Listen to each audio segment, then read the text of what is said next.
All right, so this will be the second half of the assignment related to KSP review problems. Starting with 5, 1 through 4 on the previous video. So if you're looking for those, jump back to that other link and take a look at that. Otherwise, we'll jump in here on number 5. 5, 6, and 7 are maybe a little bit bigger looking problems. They have multiple parts to them. In a lot of ways, though, the problems that we did on 1 through 4 have multiple parts in them. We're just sort of working toward only one goal. But along the way, we're truly answering a lot of other small questions in the meantime. So we've kind of already sort of seen some multi-step problems, whether we recognize them as that or not. 5 and 6 look especially huge because they have all these parts. But it's really kind of how it goes when you're solving one of these which one will precipitate first type problems. You sort of answer questions 2 or 3 at a time. In answering one of them, you answer 3. So in 5, that's what's going to happen. They're going to ask us to consider here a scenario where we're adding to a mixture that contains cobalt and nickel ion. And so right out of the gate, we have 2 different ions here, 2 different metals, cobalt and nickel ion, that are present in the same concentration. So that value is given over here as 2.5 times 10 to the negative 7. So that's a common concentration they both just happen to have. And then it's going to ask us to figure out which precipitate is going to form first when sodium sulfide is added. So it's going to be with sodium sulfide, which is Na2S. It's going to be asking us to sort of take that sulfide, put it together with cobalt, put it together with nickel, and make potentially 2 different precipitates. First question asks which one's going to be first. So which precipitate will form first? When you run into a question like this on an exam question or otherwise, we need to make sure that we know which precipitates are our choices, right?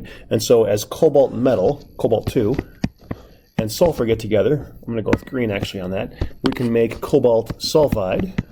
And if nickel 2 and sulfur get together, we can make nickel sulfide. So straight out of the gate, they're pretty similar looking salts. And that's actually really important because this problem suggests the KSP values for both of them. We have cobalt's KSP value at 5 times 10 to the negative 2, or 22. Given in the problem, and nickel sulfide at 3.0 times 10 to the negative 20.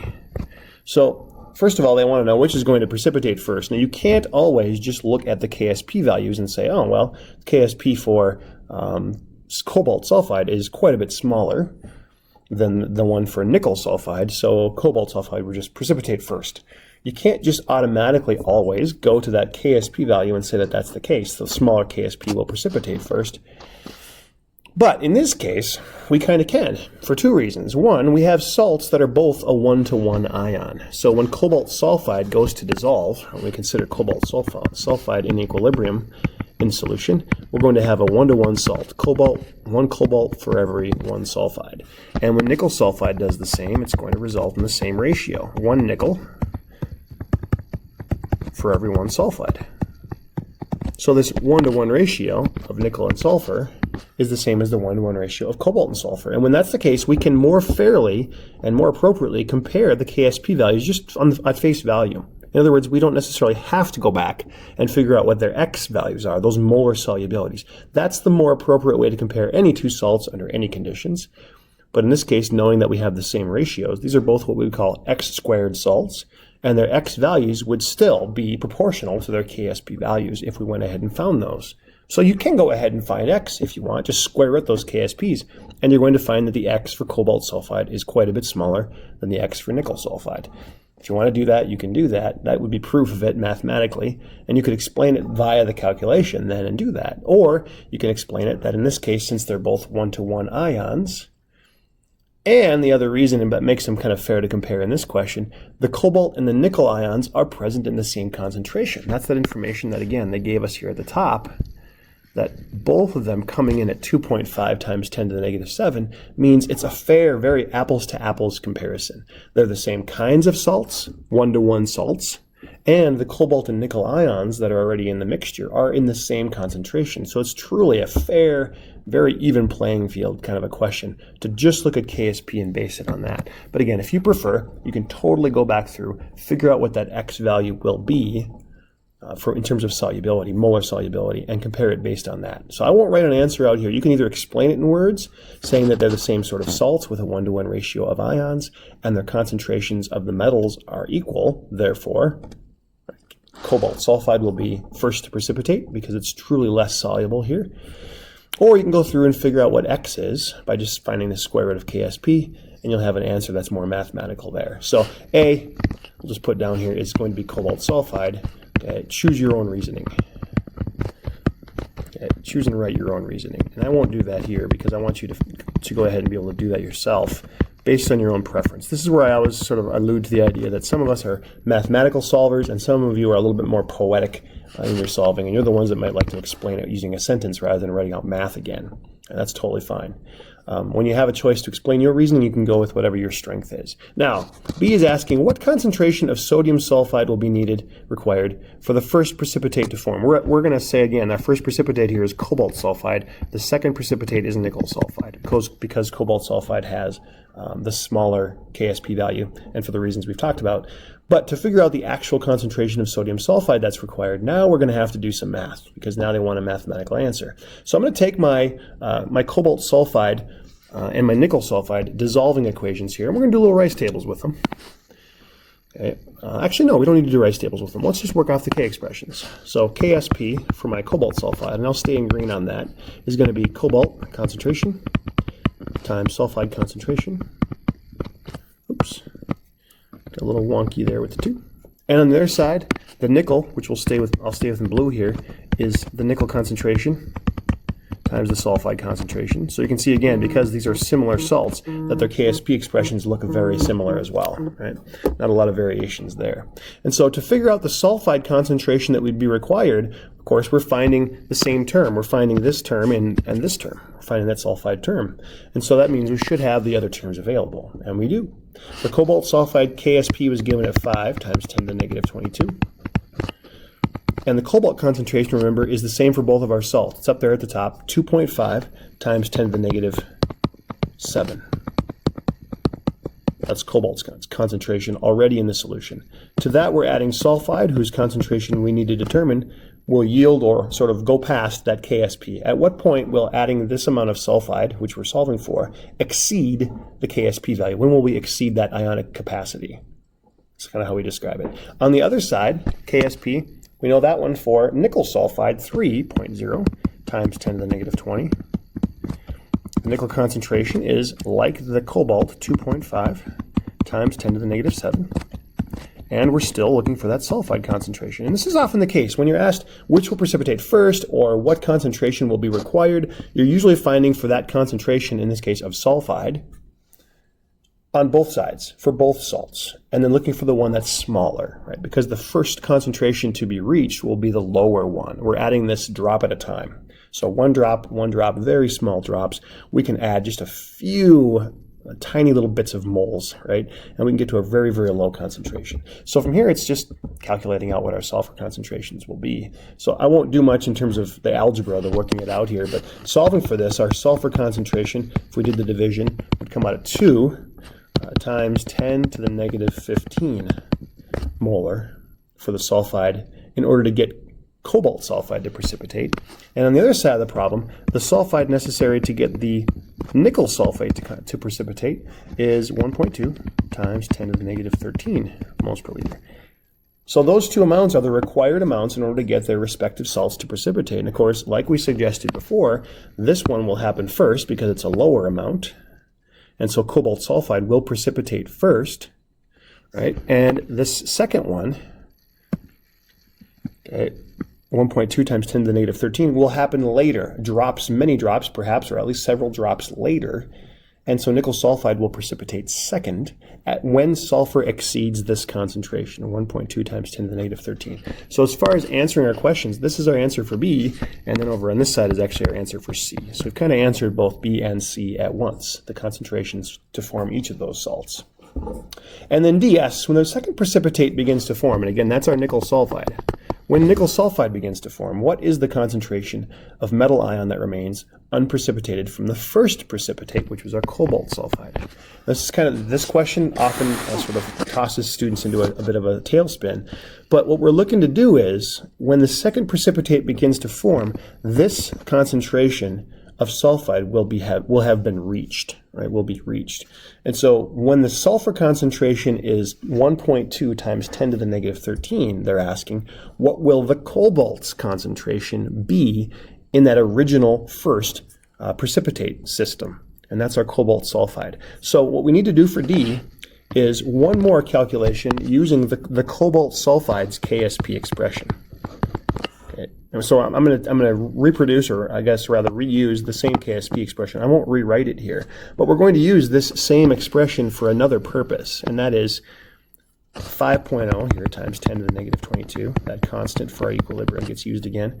They want to know now, what will the cobalt's concentration be, that metal ion cobalt concentration be, from the first precipitate, as the question says, which is our cobalt sulfide. What will that concentration be when the second precipitate begins to form? And that'll happen when sulfide is 1 times 10 to the negative 13 moles per liter. So we're really taking this second threshold amount and plugging it in to our first KSP, because at that moment, the second salt will begin to form. And that they're suggesting is how much of that original cobalt will still be present. How much of it will still be free and unprecipitated when the second one begins to precipitate? Because often our goal is to get the metals separated by precipitation, and we're wondering how effective that's been. That's kind of what this question's asking without saying so. So if I go ahead and solve this, cobalt concentration here comes out at 4.2 times 10 to the negative 9 moles per liter. Now that's pretty low, right? That's the answer. That's what they're asking for. What will the concentration of cobalt be when the second precipitate begins to form? But just to point out, like, what is that really telling me? Well, think about it. The original concentration was for nickel, or rather for cobalt, pardon me, for cobalt, was 2.50 times 10 to the negative 7. And now the cobalt concentration, just before the nickel begins to precipitate, is 4.2 times 10 to the negative 9. If you actually, and this is not what the question's asking you to do, but if you're just kind of curious about it, that remaining amount of cobalt divided by the original amount of cobalt could tell us then sort of what the effectiveness was. And if I plug those values in and take them times 100, I actually get a concentration here of only 1.7% of the original stuff is left. And so I've precipitated out 98.3% of the cobalt that was in that original solution, which is dang near all of it, right? That's very, very effective precipitation. You've removed 98% or more here of what was originally present for that cobalt before the second one begins to form. So that would be a relatively effective way to separate cobalt and nickel by precipitation. So that's kind of what that's suggesting. It didn't ask it to take it that far, but I think we've seen a free response question that did. So just to kind of remind you of how that looks. Okay. All right, let's take a look at 6. On number 6, it's a very similar looking question. It does have a little different set of prompts at the end.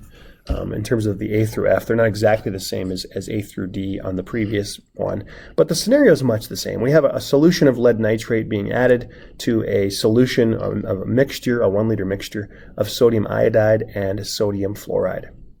So again, we have two different ions already present in the beaker, in the mixture, and to that we're adding a new kind of invader ion, which in this case is our lead. And so we have the potential here for two different precipitates to form. And they tell us at the end of this problem what those precipitates are, lead 2 iodide and lead 2 fluoride. They indicate that by giving us those K values. They sort of, spill the beans, I guess. Well, question A says, write the solubility product equations for the precipitates that are expected to form. Well, they've told us what those are, lead iodide and lead fluoride. The solubility product equations, that's a term that you don't probably hear very often. They're asking you for the KSP expression or equation. That's what that is. Solubility product is KSP, or at least SP. In this case, it's equilibrium, so we're going to call it KSP. They want that. They don't want the dissolving equation. They don't want the equation that shows lead iodide or lead fluoride dissolving. They want the K expression for that. Now, if you can jump right to it and go ahead and write the K expressions without writing the actual equations, that's great. You should feel free to do that. I'll go ahead and write the equations first. They're going to want the K expression, just so you know that that's what they're after. So I'll start here in red, at least, with the equations showing lead iodide dissolving into lead and iodide. Again, charges, charges, charges, and ratios, ratios, ratios. And then lead fluoride, very similar. Lead fluoride is going to be kind of a parallel. Lead ion 2 plus, 2 fluorides. So there's our equation. But again, they want the K expression. So if I'm answering the question, the KSP expression would be lead concentration with the charges, don't forget those. Iodide concentration, charges, and squared. On the other side, we have, similarly, KSP for lead fluoride, lead's concentration, fluoride's concentration squared with charges in both. So those are my answers for A, the solubility product equations. And then they want us to, it's kind of a sort of a baby stepper kind of a problem here where it's really asking you, what is the iodide concentration as we start? Okay. And what is the fluoride concentration as we start? Well, it tells us in the problem that they're both the same. So to answer B, go ahead and do that. To answer B, the iodide concentration initially, okay, is 0.00250. Oh, there's not a zero there in the problem, I guess. Molar, and the same is true for fluoride. So my fluoride's initial concentration is 0.0025. Why are they asking us for that? In this problem, I don't know. I didn't write this question, but more or less, they're sort of helping you to sort of think. I need to be considering here a Rice table, and these are if not a Rice table, then a K expression, and these are initial concentrations. So there is an ion present, and this is sort of helping you to structure your problem solution process if you're not sure how to do that. C asks which precipitate will form first as the lead is added. And this is very much like the last problem where we had to figure out the sulfur concentration that would cause the precipitation of our two salts. Now, if you think about it like we did the last time, we had two salts that were very similar. And again, we have that here. It's a 1-to-2 ratio salt. So they're fair to compare kind of head to head. And they're both in the same original concentration of the halide ion here. The halogen, iodide, and fluoride are both at 0.0025. So another reason that they may have asked us to do B is to point that out. Okay, and I'll pick it up from there as we come back together later.